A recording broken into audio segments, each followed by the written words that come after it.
Muito boa noite especialmente para os irmãos que eu não tive a oportunidade de cumprimentar, que chegaram depois de mim. Vamos abrir nossas Bíblias em Efésios, no capítulo 2.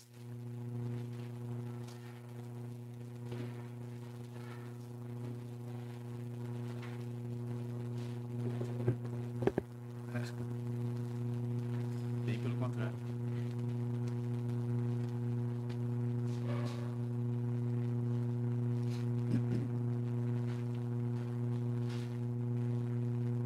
Efésios capítulo 2, nós vamos ler dos versículos 1 ao 10.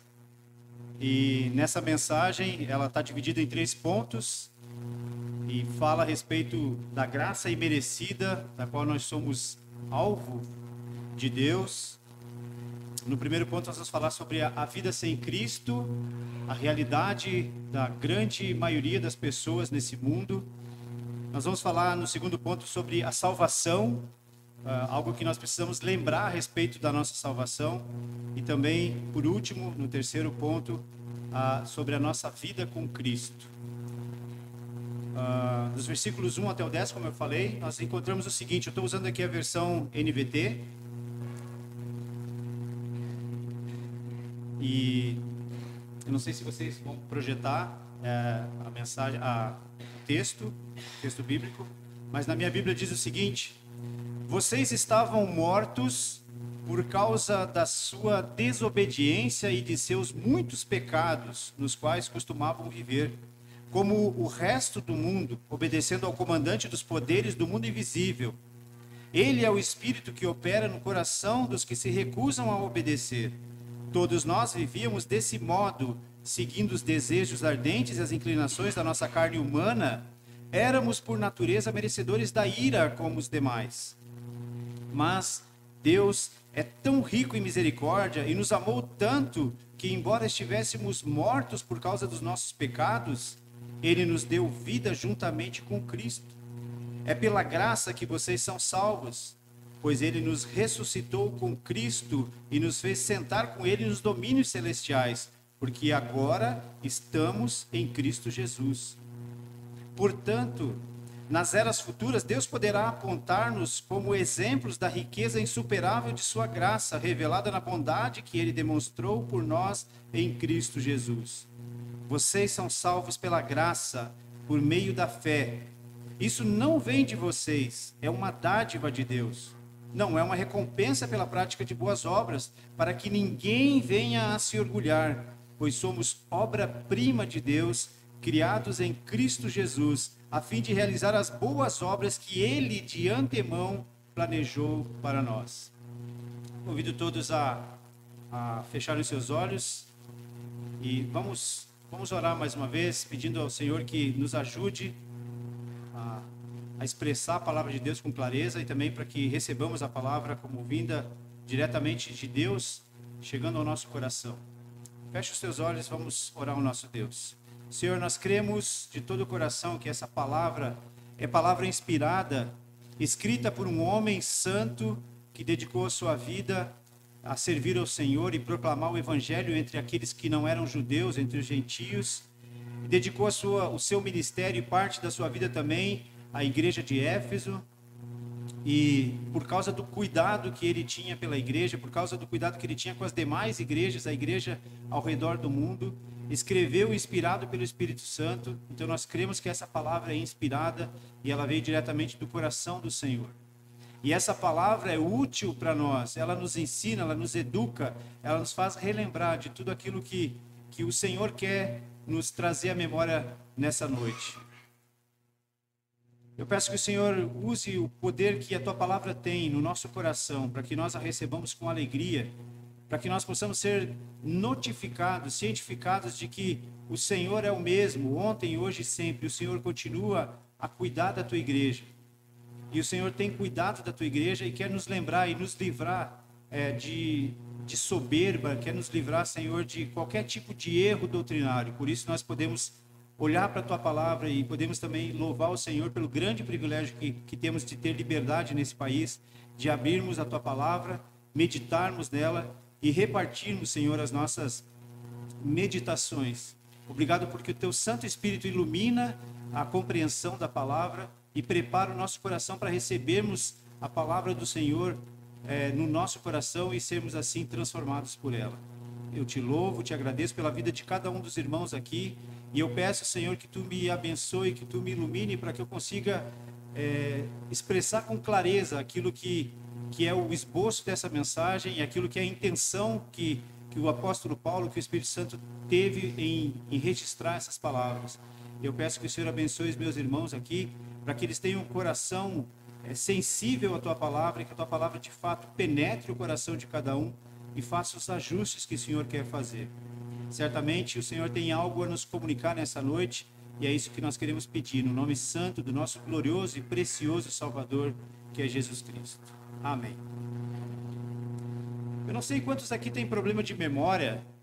Vocês têm notado que tem alguma dificuldade em lembrar de alguns compromissos, de algumas coisas? Eu tenho que confessar esse problema. Isso é um problema que, na verdade, está começando a se agravar cada vez mais. O Lucas trabalha no mesmo ramo que eu. O Vitor, acho que um dia vai trabalhar também com isso. A gente que trabalha com contabilidade e trabalha cuidando de empresas de outras pessoas, a gente tem um temor muito grande de esquecer. Tem na contabilidade e departamento pessoal tem algumas coisas que se chama obrigações acessórias. Essas obrigações acessórias, quando elas não são feitas no prazo que é determinado pelo governo, elas geram multas. E normalmente o escritório de contabilidade, por ser o responsável por cuidar das contas das empresas e dessas obrigações acessórias, quando a gente toma uma multa, a gente tem um grande temor, porque essa multa vai sair do nosso bolso, né? O cliente não vai querer pagar uma multa que não foi culpa dele. Então a gente está sempre cuidando no calendário o que tem as obrigações acessórias e os prazos que a gente precisa cumprir para não tomar multa. E a gente fica sempre naquele temor, né, de esquecer alguma coisa. E conforme a gente vai trabalhando com isso, eu já estou quase há mais de 20 anos trabalhando com isso, quase 30, e a gente vai criando alguns meios, alguns métodos de não esquecer algumas coisas. E por incrível que pareça, é uma fórmula bem antiga, né? Os mais jovens aí costumam usar talvez aplicativos, tem lá as plataformas para cumprir essas obrigações, ou tem um chefe que tem uma memória melhor que a minha, que ajuda eles e dá as tarefas, distribui as tarefas e aí consegue cumprir no prazo. Eu ainda tenho usado muito aqueles post-it, aqueles adesivos amarelinhos, né? Ou verdinhos, ou rosinhas, e eu vou enchendo o meu notebook ali com coisas que eu não posso esquecer. E por incrível que pareça, tem sido a forma com que eu tenho conseguido não esquecer dos compromissos, não esquecer das coisas, não esquecer das datas, né? E aí a gente cuida de tantas empresas, são tantos detalhes em cada empresa diferentes dos outros, a gente precisa criar um método de lembretes, de lembrar de alguma forma. E para mim o que tem funcionado é isso, é escrever. Eu mesmo faço os meus post-its, corto lá uns pedacinhos de papéis e vou colando. E vou deixando lá no meu computador e vou colocando ali. Conforme eu vou fazendo, eu vou eliminando aqueles papéis, eu sei. Quando eu chego ali, eu olho, eu lembro os compromissos que eu tenho. É um método bem antigo, mas ele acaba sendo eficiente. O que não pode é esquecer de anotar, né? Não pode esquecer de fazer o post-it. Eu creio que esse texto que a gente acabou de ler aqui é uma espécie de post-it, uma espécie de lembrete para nós que nós não podemos esquecer, porque Paulo ele pastoreou essa igreja por 3 anos e ele conhecia a realidade daquela igreja. Ele sabe muito bem, inspirado pelo Espírito Santo, como eu orei aqui, ele sabe da dificuldade que nós temos de lembrar de algumas coisas. Quantos aqui lembram daquela primeira fase, quando conheceu a Jesus, quando se converteu, quando teve o seu encontro pessoal com Cristo? Lembram do sentimento, da emoção que tinha ali? E logo a gente queria, a gente tinha sede da palavra de Deus, a gente queria ir para a palavra, queria saber mais, a gente queria falar para todos os amigos. Eu não sei se vocês experimentaram isso, comigo foi assim. Na minha conversão, aos 24 anos, os primeiros dias com Cristo foram dias assim que eu não tenho nem como descrever a sensação que eu tinha. Falar sobre o assunto, eu sempre fui, até aquela idade, então, eu tinha bloqueado a minha sensibilidade. Eu era uma pessoa totalmente insensível. Eu podia ver uma cena que as pessoas se debulhavam chorando, eu não via motivo para me emocionar com aquilo. Mas na noite da minha conversão, eu lembro que uma das coisas, eu não confio nas emoções, eu não creio que eu sou convertido por causa que eu me emocionei muito, mas eu me lembro que na noite da minha entrega, em que eu caí de joelhos, eu orei, confessei Jesus como meu Salvador, confessei meus pecados e pedi que Ele entrasse na minha vida e me entreguei totalmente a Jesus. Eu me lembro que o meu travesseiro ficou encharcado, eu chorei muito naquela noite.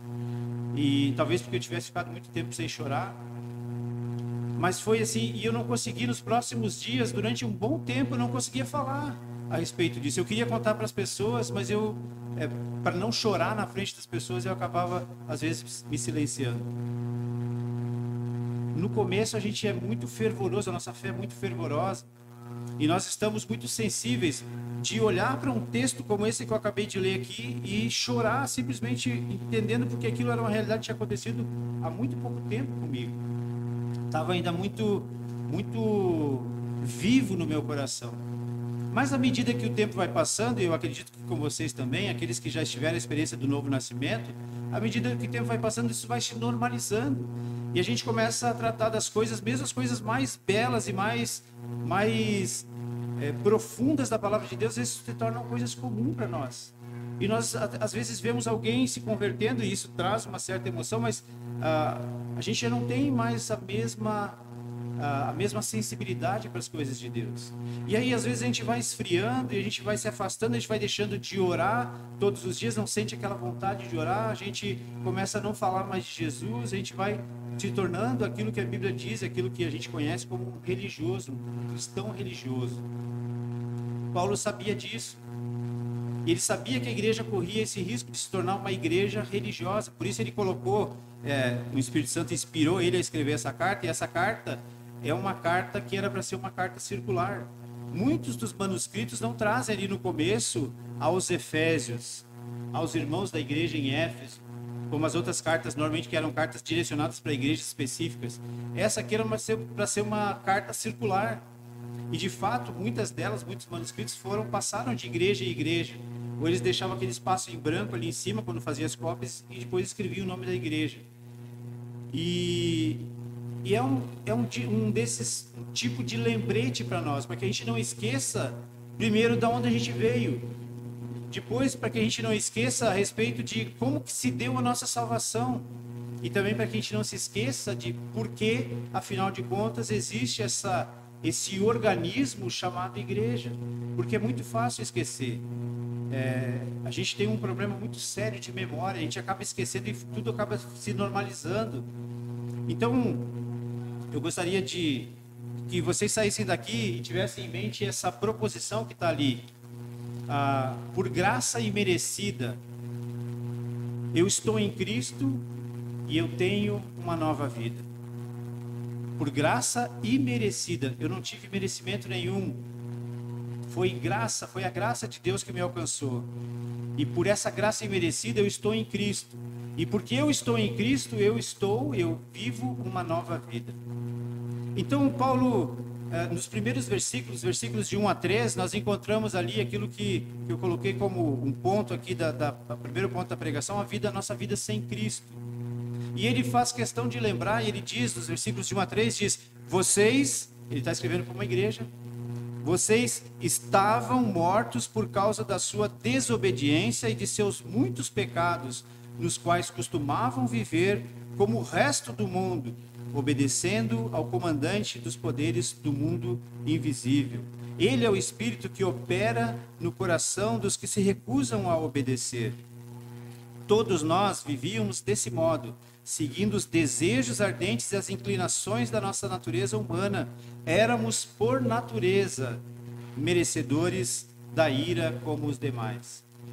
A nossa vida sem Cristo, ela pode ser simbolizada o próximo slide, por essa imagem. E me desculpa, não sei da realidade de vocês aqui, desculpa a sinceridade, mas se alguém aqui não está em Cristo, a realidade de tal pessoa é essa que nós vemos aqui. Mortos em desobediência, mortos em delitos e pecados, como falam algumas versões. Essa é a realidade de quem está sem Cristo no mundo. Apesar do cenário, pode até ser um cenário bonito, mas a realidade que está ali é uma realidade de morte.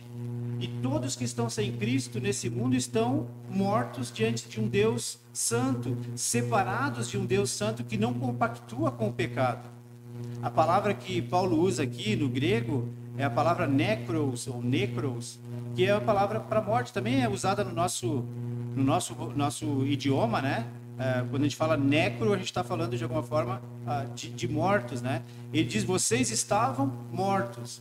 Então, a realidade de alguém que está nessa vida sem Cristo é de alguém que está morto espiritualmente ou separado espiritualmente de Deus. Não há nenhum relacionamento com Deus. Me desculpa dizer essa verdade de forma tão direta, mas se alguém não está em Cristo, as suas orações são vãs. A gente pode frequentar uma igreja, a gente pode ser membro de uma igreja, ser batizado numa igreja, frequentar assiduamente uma igreja, dar esmola, fazer boas obras, mas nós continuamos mortos e desobedientes a Deus. Mas é um tipo de morto, e quem já foi num funeral e viu ali um cadáver, viu ali um morto, a gente percebe que a pessoa que está morta, ela está ali totalmente passiva. Pode fazer o que quiser com aquele corpo, pode virar ele de bruço, a gente não vai fazer isso, mas pode fazer o que quiser com aquele corpo, ele não vai ter reação nenhuma. Mas esse morto que Paulo fala aqui é um morto diferente, porque ele, apesar de estar morto e de não poder fazer nada de bom, ele é especialista e ele é muito apto, muito ágil, muito hábil para fazer tudo que desagrada a Deus. Por isso, eu trouxe uma outra figura aqui, próxima figura. Um morto espiritualmente é mais ou menos como aquele tipo de boneco que é manipulado por, como Paulo usa aqui a expressão, pelo o príncipe da potestade do ar, ou como ele fala, o espírito que opera, o comandante dos poderes do mundo invisível. Comandante dos poderes do mundo invisível, ele está falando do próprio Satanás. E todo aquele que está sem Cristo nesse mundo está nessa condição, morto espiritualmente, mas manipulado por Satanás, seguindo a ordem desse mundo. E não é difícil de provar que isso é verdade. Basta a gente ligar a TV. Liga a TV, ouve o noticiário e tu vê as massas. Eu não sei quantos aqui gostam de shows, né? Mas eu sempre, quando eu vejo aquelas imagens, por exemplo, lá do Rock in Rio, para mim é exatamente isso aqui que eu vejo lá. As pessoas estão ali indo com a massa, fazendo os mesmos movimentos, seguindo. E na vida cotidiana é a mesma coisa. Elas estão seguindo o curso do mundo, a ordem desse mundo. E quem controla esse mundo não é Deus. Nesse sentido de mundo espiritual, qual na terra aqui que se vive, a vida sem Cristo, ela é regida, ela é manipulada e controlada por Satanás. E as pessoas estão ali vivendo, acham que elas gritam uma certa independência de Deus, elas se arrogam dessa liberdade e querem dar vazão às suas liberdades, mas na verdade elas não são livres. Que eu já ouvi pessoas falando que são livres porque elas podem beber, elas podem fumar, elas podem ter uma vida liberal. Mas isso não é liberdade, isso é escravidão. Eles vivem, na verdade, aquilo que eles chamam de liberdade, é essa manipulação desse comandante do mundo invisível. A vida sem Cristo, Paulo queria que os efésios lembrassem que eles vieram dessa realidade. Vocês não nasceram santos, vocês não nasceram na igreja, vocês não nasceram salvos, vocês nasceram mortos. E em essência, vocês sempre desobedeceram, vocês sempre foram muito hábeis em desobedecer a Deus.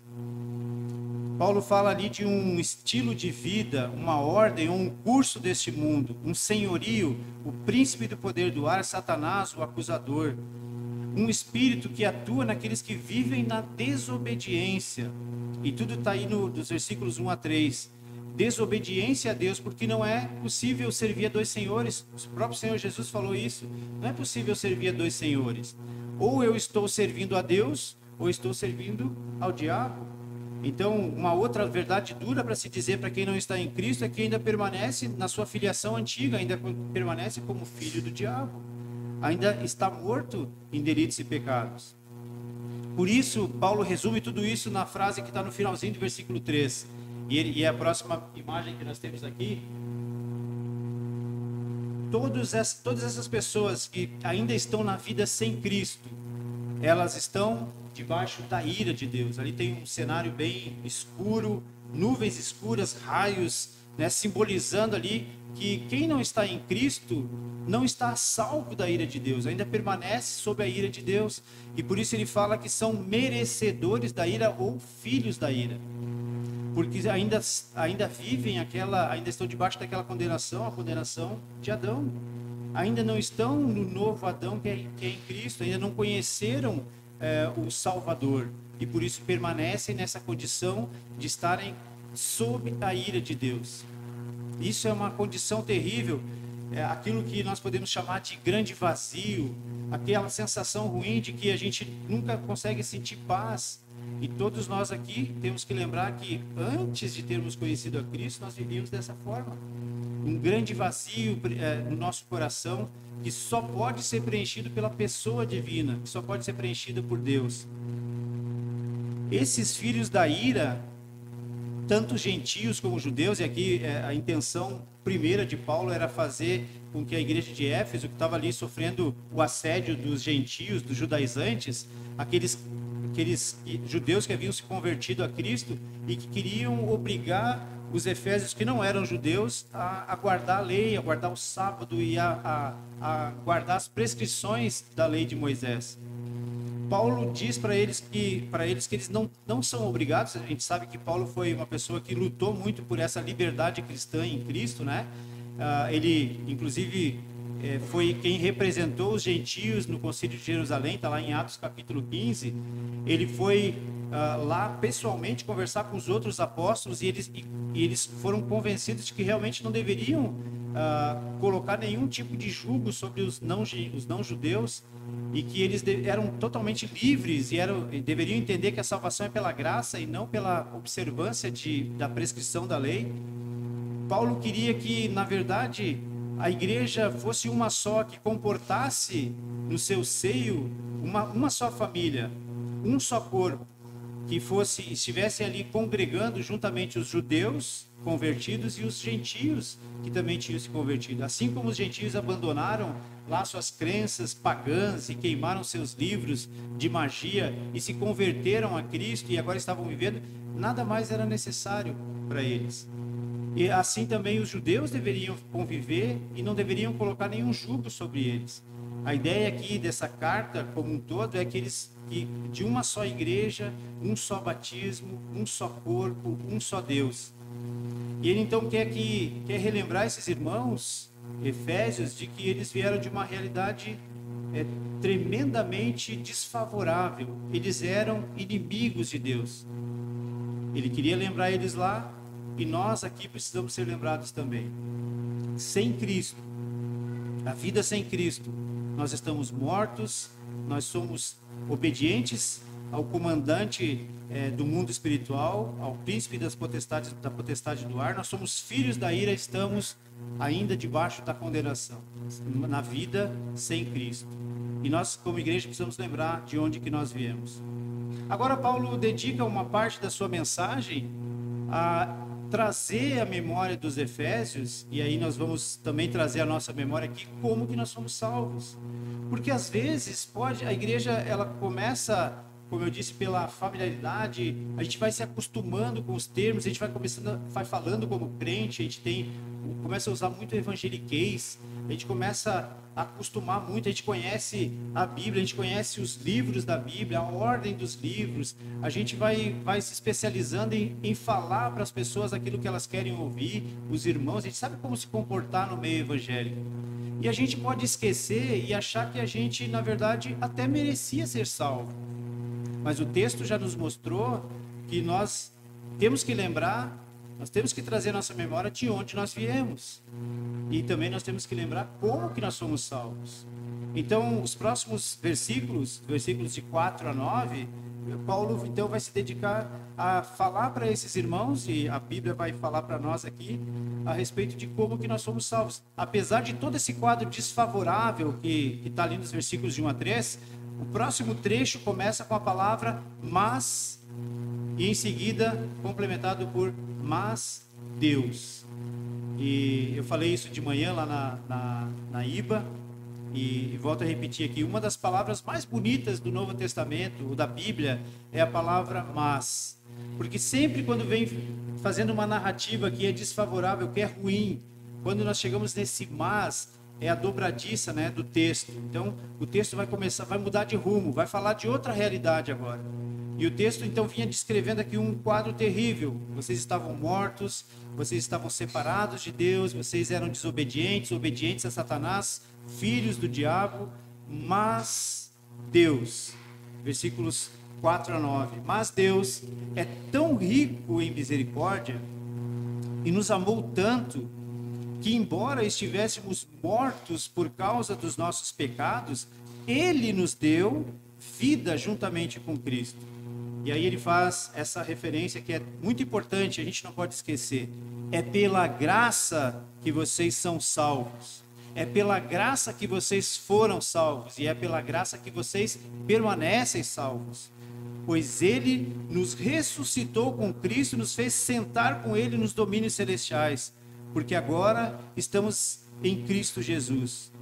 Portanto, nas eras futuras, Deus poderá apontar-nos como exemplo da riqueza insuperável de sua graça, revelada na bondade que Ele demonstrou por nós em Cristo Jesus.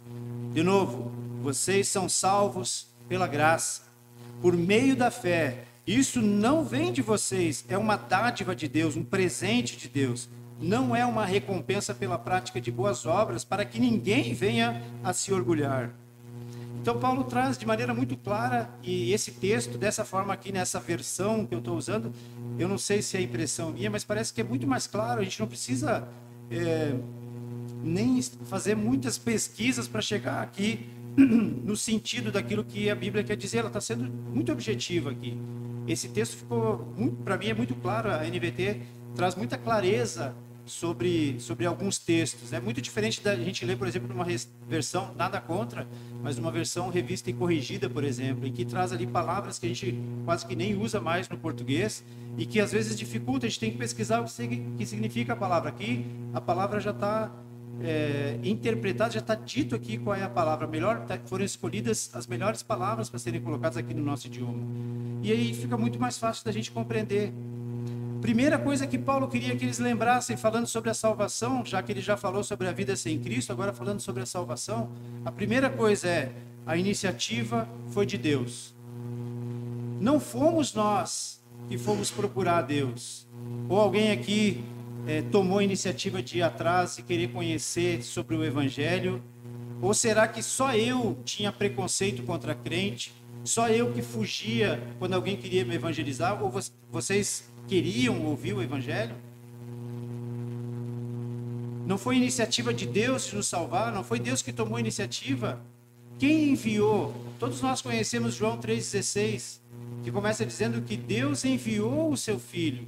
Deus deu o seu Filho. Deus amou tanto esse mundo, o cosmos, a criação dele, que ele deu o seu Filho unigênito, para que todo aquele que nele crê não pereça, mas tenha vida eterna. A iniciativa é de Deus. Sabe qual é a iniciativa do homem? Desde a antiguidade, a iniciativa do homem é criar religião. Os homens são muito hábeis em inventar religiões, em criar ídolos, fabricam seus próprios ídolos, esculpem seus próprios ídolos, se prostram diante desses ídolos. Os homens são muito bons em criar religiões, por isso que nós temos tantas religiões. Mas nunca foi a intenção de Deus criar uma religião. Jesus não veio a esse mundo para criar, para fundar uma religião. Ele veio para salvar e buscar os que estavam perdidos. Então a iniciativa sempre foi de Deus.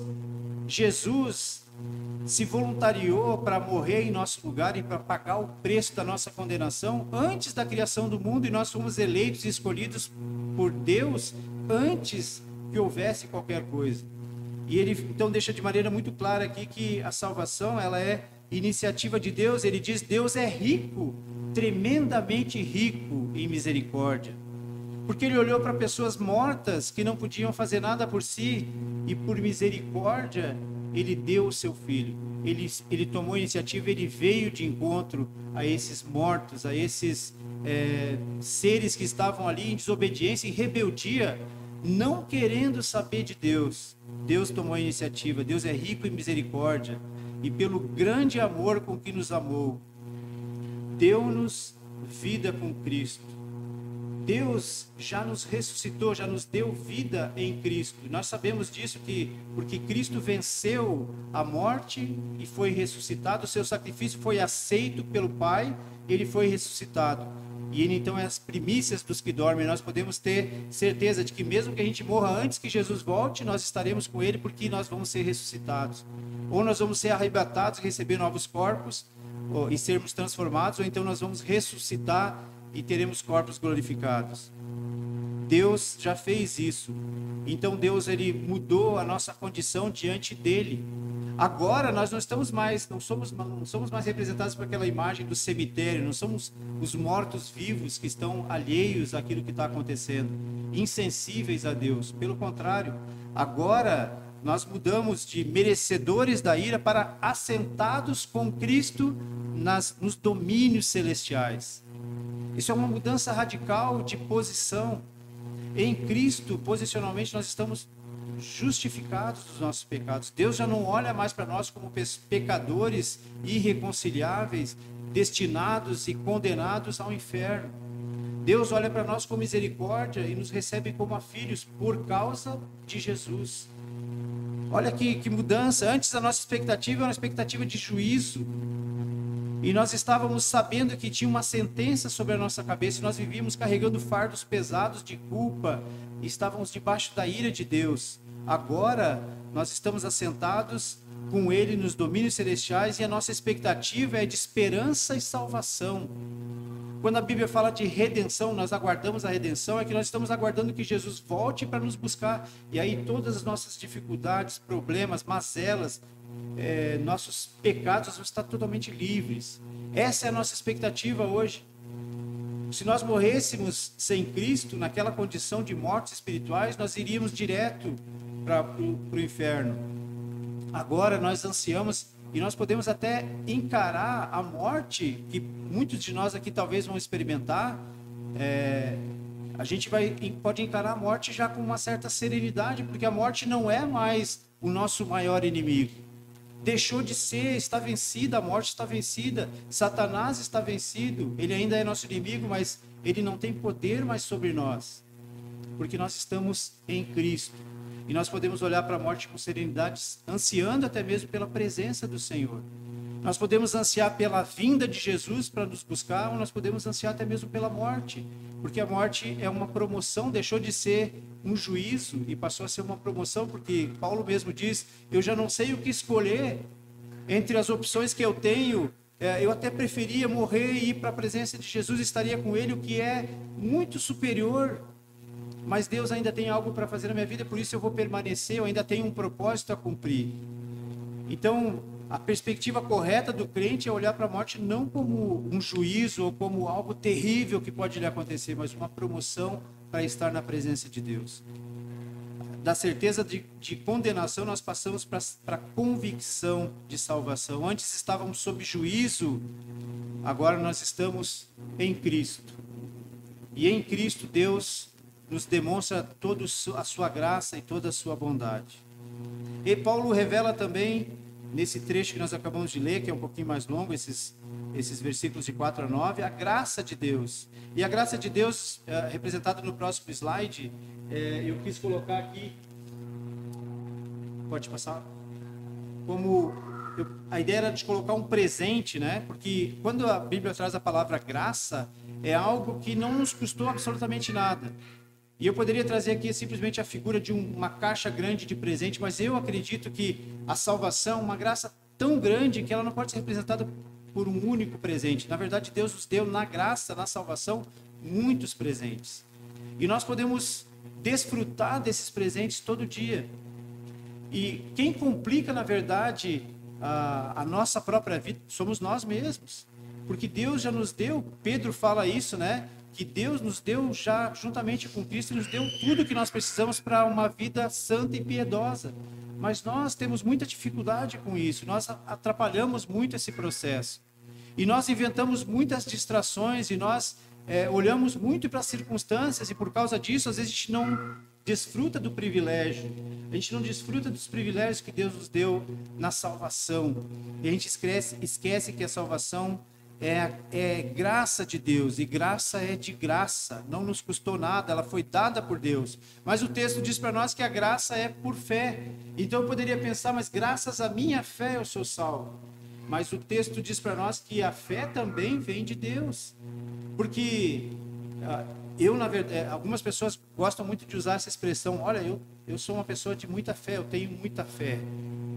E eu acho que isso não concorda com o que o texto bíblico diz para nós, porque o próprio Senhor Jesus disse que se nós tivéssemos uma fé do tamanho de um grão de mostarda, vocês já viram um grão de mostarda? Como é que é a semente de mostarda? Ela é quase que um farelinho, quase que imperceptível.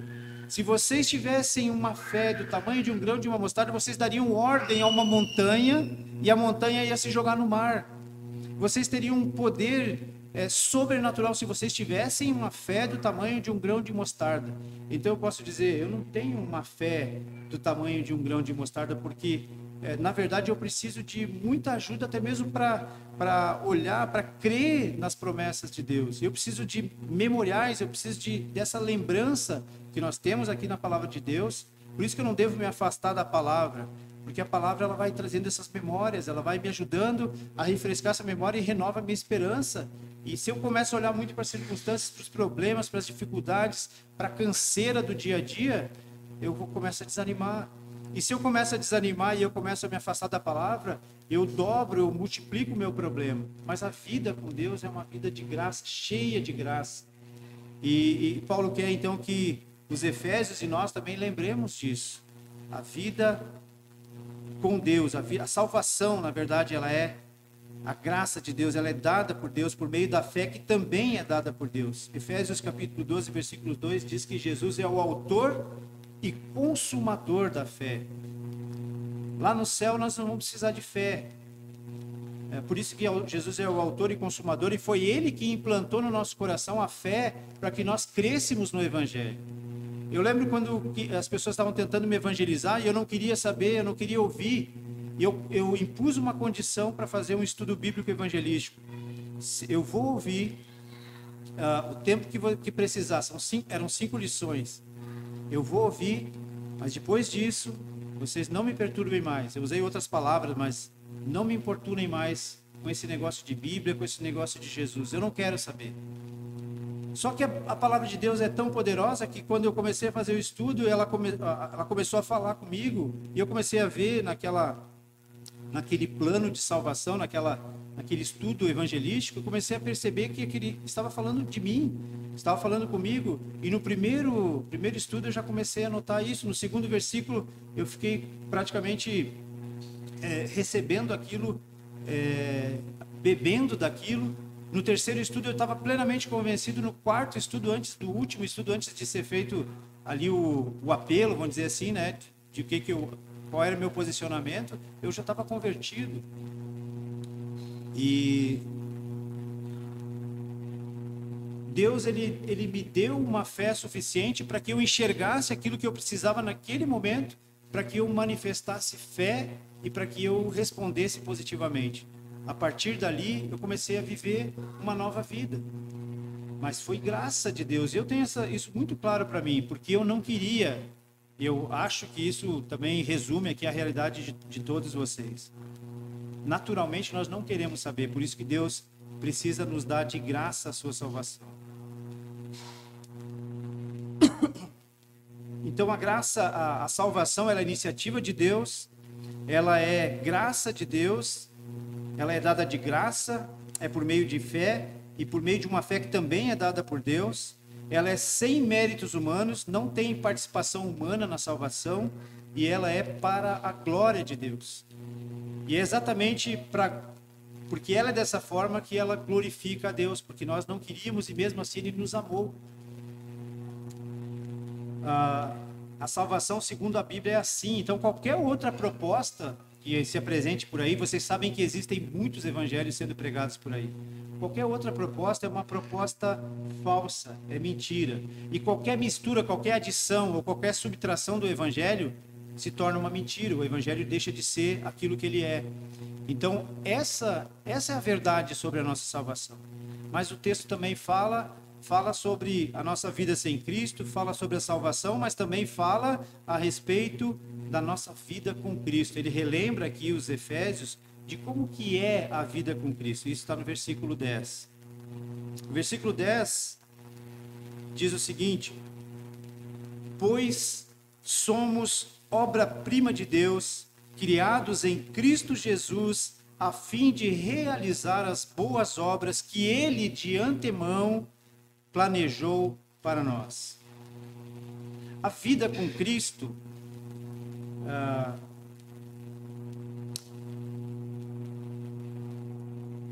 ela é resumida, colocada dessa forma, e aqui Paulo usa uma palavra muito interessante que ela significa poema. Talvez em outras traduções vai aparecer feitura.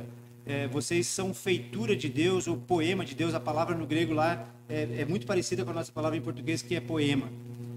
E aqui, na minha versão, fala que nós somos uma obra-prima de Deus.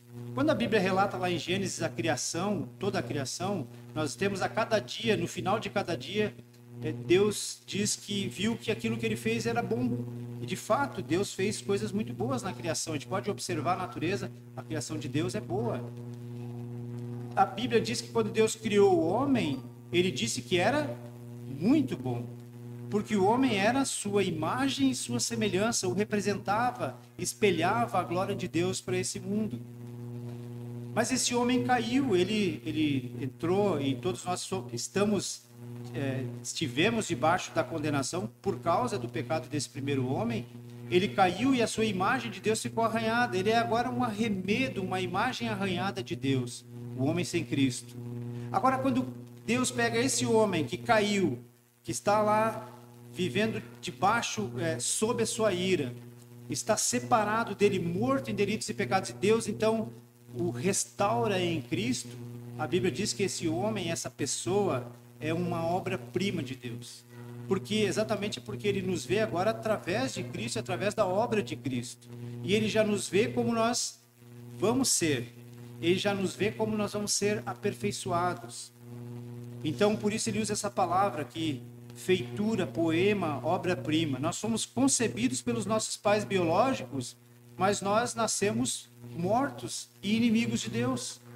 Somente quando nós somos reconciliados e quando nós estamos em Cristo, e quando lá na cruz Cristo disse está consumado, e quando nós recebemos a Cristo, é que nós fomos concebidos por Deus. Não nascidos pela vontade humana, mas nascidos de Deus. E aí nós fomos revestidos, fomos selados com o Espírito Santo, e agora nós temos uma nova vida em Cristo. Quando Deus nos comunicou a salvação, pela fé nós nascemos de novo. Nós temos um relato do Evangelho de João. O evangelista nos conta ali daquela conversa, aquele diálogo que Jesus teve com Nicodemos. E qual foi o tema daquela conversa? Jesus não insistiu com Nicodemos, que apesar de ele ser um homem bom, um religioso, um fariseu, e talvez um homem até acima da média dos fariseus, alguém que estava até interessado em ouvir a respeito de Jesus, quis se encontrar com Jesus. Qual foi a tecla que Jesus bateu ali? Necessário vos é nascer de novo. Nicodemos precisava nascer de novo, porque ele precisava ser feito em Nicodemos uma obra, ele precisava se tornar uma obra-prima de Deus. Por enquanto ele estava vivendo de acordo com aquilo que ele escolheu, de acordo com aquilo que ele quis.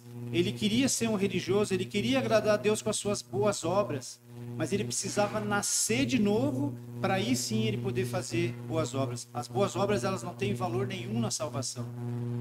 Elas não têm valor nenhum para a nossa salvação. Elas só fazem sentido a partir do momento em que nós somos obras-primas de Deus. E aí sim nós somos recriados em Cristo para fazermos boas obras. Nós somos recriados para as boas obras. E aí simbolizado pela imagem que está logo a seguir. Aqui nós vemos um homem interagindo, talvez ajudando alguém desfavorecido. E isso é só um símbolo. Não é isso. Porque a gente poderia, como eu falei de manhã, talvez se a gente fosse falar aqui de boas obras, é uma outra mensagem, uma outra pregação. E aí nós teríamos que ter muito mais tempo para poder falar a respeito do que realmente são boas obras. Porque a gente faz muita confusão. Afinal de contas, o que são as boas obras que Deus quer que eu faça? E para resumir isso faça o teu melhor pela causa de Cristo.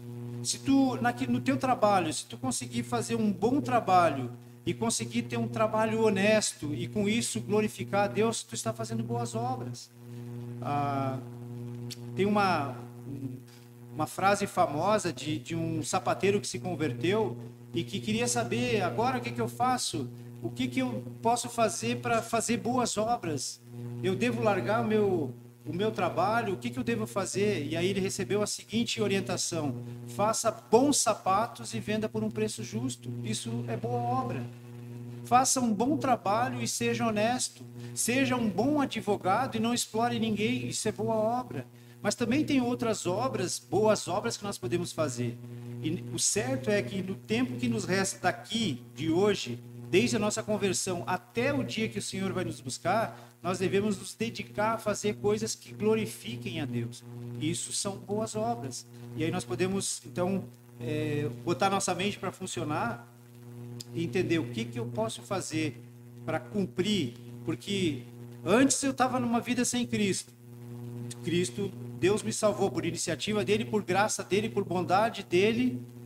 Ele me salvou. E agora eu sou uma obra-prima de Deus, e Deus quer que eu realize, nesse tempo que me resta aqui, boas obras. O que eu devo fazer? Ora a Deus e peça que Ele te ajude a entender quais são as boas obras que Deus quer que tu faça. Pode ser aqui nesse corpo, pode ser aqui nessa igreja, pode ser uma coisa simples, pode ser algo maior. Talvez Deus não vai te chamar para uma obra grandiosa de evangelização do mundo. Talvez Deus não vai te chamar para ser um missionário do outro lado do mundo, mas tem coisas muito simples que nós podemos fazer que são boas obras. Falar de Jesus são boas obras. Orar por alguém insistentemente, insistir com alguém para que ouça falar sobre a palavra de Deus, estudar com afinco a palavra de Deus, orar continuamente, são boas obras. Aí fica a critério de cada um entender o chamado que Deus tem para nós. Então nós somos recriados em Cristo Jesus e para isso nós estamos ainda nesse mundo. Agora a pergunta que fica é: nós estamos de alguma forma atingindo esse alvo? Porque esse é o alvo que Deus colocou diante de nós e o qual nós devemos perseguir. Quantos aqui podem dizer sinceramente, não precisa responder nem levantar a mão, quantos aqui podem dizer sinceramente: eu estou perseguindo o alvo de boas obras que Deus preparou para mim? Porque o texto diz que Deus já planejou essas boas obras. Ou seja, Ele já me deu, Ele tem colocado as oportunidades diante de mim. Como que eu estou respondendo a isso? Até isso Ele fez por nós, né? Até isso Deus fez por nós. Nós não precisamos ficar tentando descobrir o que Deus quer, qual é a vontade de Deus. É algo muito simples, como eu falei lá no caso do sapateiro. É algo muito simples que nós podemos discernir. Deus tem uma obra que Ele quer que eu realize. Agora, como que eu faço isso? E nós já temos certa desconfiança do que Deus quer de nós. Talvez tenha coisas na nossa vida que nós precisamos abandonar, nos tirar, coisas que estão nos segurando, estão nos prendendo, estão nos amarrando, estão dificultando que a gente cumpra esse propósito de Deus na nossa vida. Então seria uma boa obra também nos desvencilharmos desses problemas, dessas dificuldades, dessas barreiras. Para concluir aqui a nossa mensagem, voltando e relembrando a nossa proposição inicial: pela graça imerecida ou por graça imerecida estou em Cristo e tenho uma nova vida. E aí, para aqueles que talvez tenham alguma dúvida em relação a isso, mas continua sendo por graça imerecida, será que eu estou em Cristo? Será que eu estou vivendo uma nova vida? Para concluir só 3 pensamentos aqui. Primeiro, é preciso lembrar de onde nós viemos. Todos nós, ninguém veio nesse mundo, ninguém nasceu salvo. Embora tu tenha nascido numa família de crentes, embora tu tenha seja membro de uma igreja, embora tu seja batizado, nenhum de nós aqui veio a esse mundo salvo. Todos nós tivemos um antes e um depois de Cristo. Então, não condene aqueles que ainda estão sem Cristo nesse mundo. A gente não pode ter um olhar de soberba, de condenação. Nós devemos, sim, entender muito bem o nosso lugar. Não devemos compactuar com o pecado, mas nós não podemos condenar o mundo. Nós não fomos chamados para condenar o mundo. Nós fomos chamados para proclamar o Evangelho e para dar oportunidade às pessoas de ouvirem a verdade. Então, não condene os outros que estão no lugar que tu já esteve. É preciso lembrar de onde nós viemos. E Paulo fez isso com esses irmãos aqui. Eram irmãos crentes. E Paulo lembrou eles que eles estavam, antes de conhecerem a Cristo, eles estavam mortos e estavam numa situação terrível. Segundo, é preciso lembrar como que nós fomos salvos. Dê graças a Deus pela salvação. Se tu já é um salvo, se já nasceu de novo, dê graças a Deus pela salvação, que só foi possível porque antes da fundação do mundo, Cristo disse, eu vou. E ele veio. E ele não se desviou da cruz, ele foi até o fim, ele entregou o seu corpo para ser pregado na cruz e derramou o seu sangue.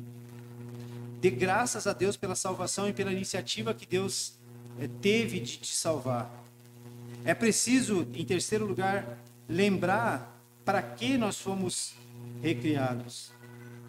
Nós somos recriados em Cristo Jesus e somos obra-prima de Deus para contar a história da salvação. Por isso que quando nós nos convertemos, nós não fomos imediatamente arrebatados, levados para a presença de Deus. Deus nos deixou aqui com uma missão. E essa missão, ela é de maneira muito simples, pode ser colocada dessa forma. Conte a história da salvação. Fale de Jesus e viva para Jesus. E quando eu digo fale de Jesus, eu não estou dizendo convide alguém para vir na igreja. Isso tem a sua utilidade. Entregar um folheto tem a sua utilidade. E é muito bom a gente ter folhetos evangelísticos. Mas fale de Jesus, não fale da sua igreja. Não coloque a sua igreja como uma igreja perfeita. Fale de Jesus como aquele que é o Deus perfeito, o homem perfeito que morreu pela salvação de todos aqueles que ele quis salvar. Fale de Jesus e tenha certeza de que tu está vivendo a tua vida para Jesus. E aí tu vai saber que tu está realmente realizando e cumprindo o propósito de Deus. Propósito de Deus para a tua vida, e que é glorificá-lo, que é torná-lo conhecido nesse mundo. Amém? Vamos orar mais uma vez? Senhor, nós te damos graças e bendizemos ao teu nome, Deus glorioso, nosso precioso Salvador Jesus Cristo.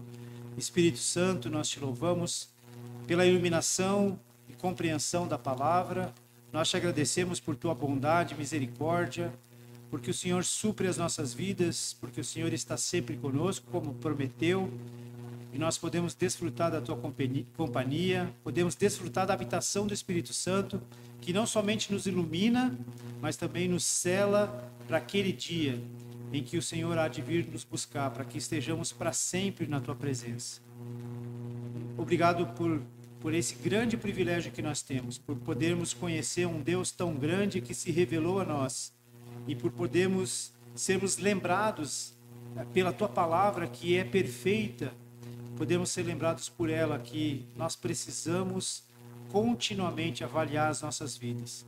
E por isso a tua palavra é tão perfeita, porque ela cumpre esse papel com poder em nossas vidas.